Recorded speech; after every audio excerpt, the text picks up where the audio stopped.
ሰላም እንደምን አላችሁ? ክቡራን ተከታታዮቻችን እንግዲህ ዛሬ አንድ መጽሐፍ ይዤ ቀርብ ያለው ምናልባት አሁን መጽሐፍን የማየት የመመልከት ሁኔታችን እጅግ በጣም አነስ ያለ እንደሆነ ይታወቃል።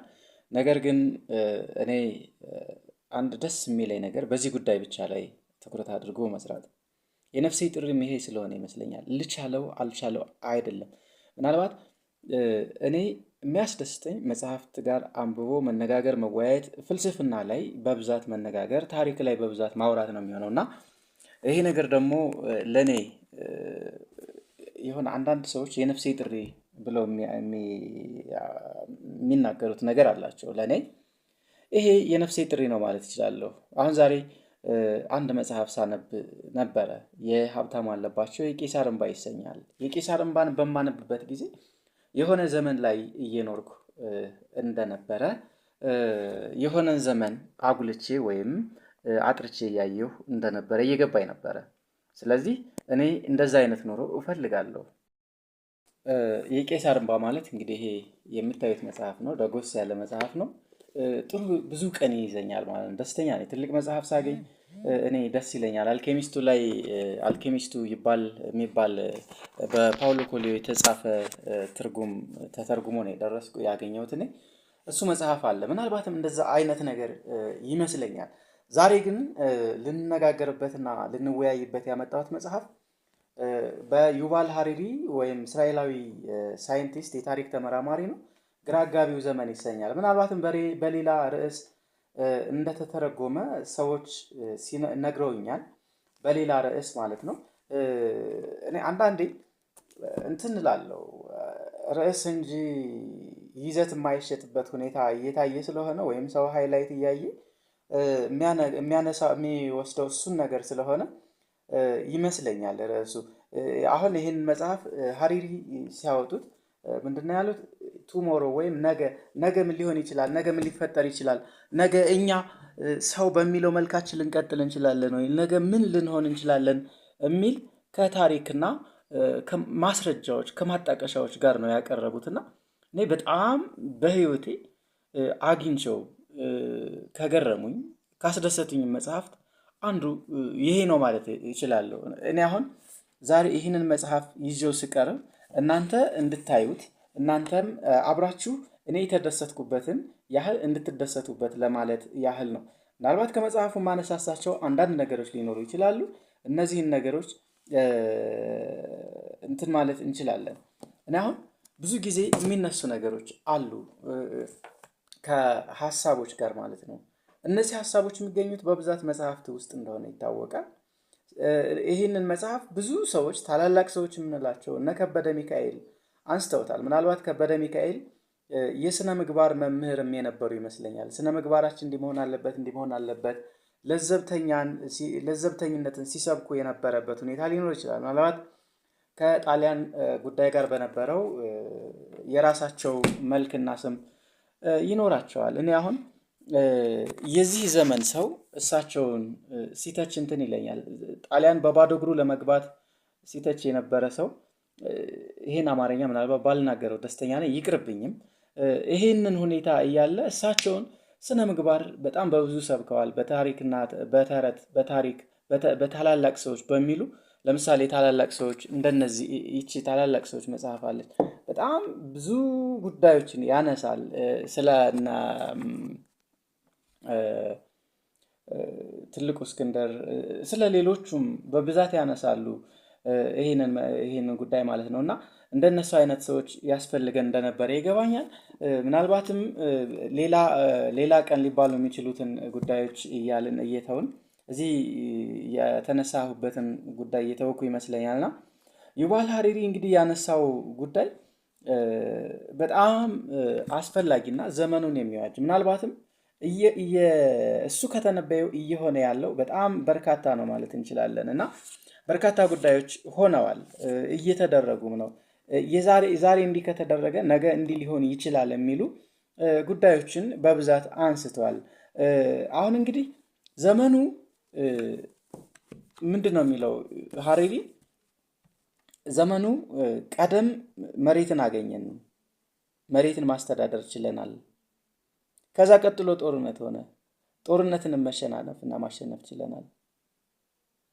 መረጃና አስተዳደር ላይ ግን አዲስ ነገር በመሆኑ ይህንን ነገር እየከበደን ያለ ይመስላል የሚል ነገር እንትን ብለዋል። እና ቀጣዩ ዘመን የምን ይሆናል ማለት ነው? የመረጃ ዘመን ይሆናል። ወይም መረጃ ነው አስፈላጊው ነገር፣ መረጃ መያዝ ነው አስፈላጊው ነገር የሚል ጎል አድርጎ ወይም በርከት አድርጎ የሚናገርበት ይህን ነው ማለት ነው። ምናልባትም ቀጣይ መረጃ ሲባል ምን አይነት ጊዜ ላይ ልንደርስ እንችላለን፣ በምን አይነት ሁኔታ ላይ ልንሆን እንችላለን የሚለውን እኔ ያሳስበኛል።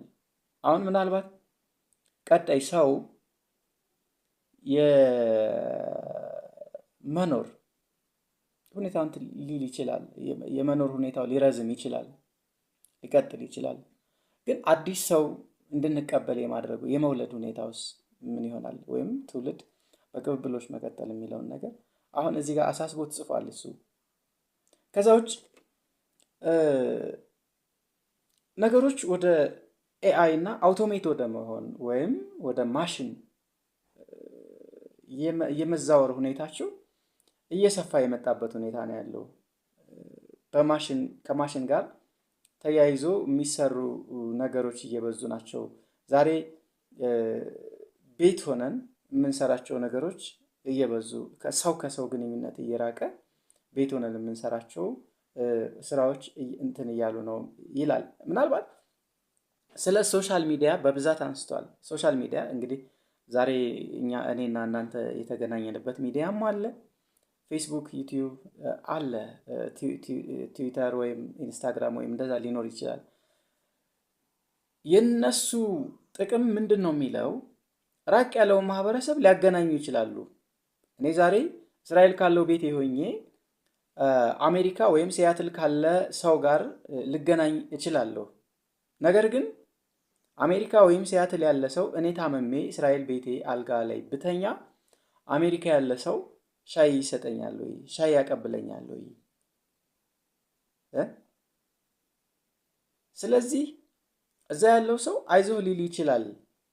ግን ፊዚካሊ ቀርበን የመገናኘት የመነጋገር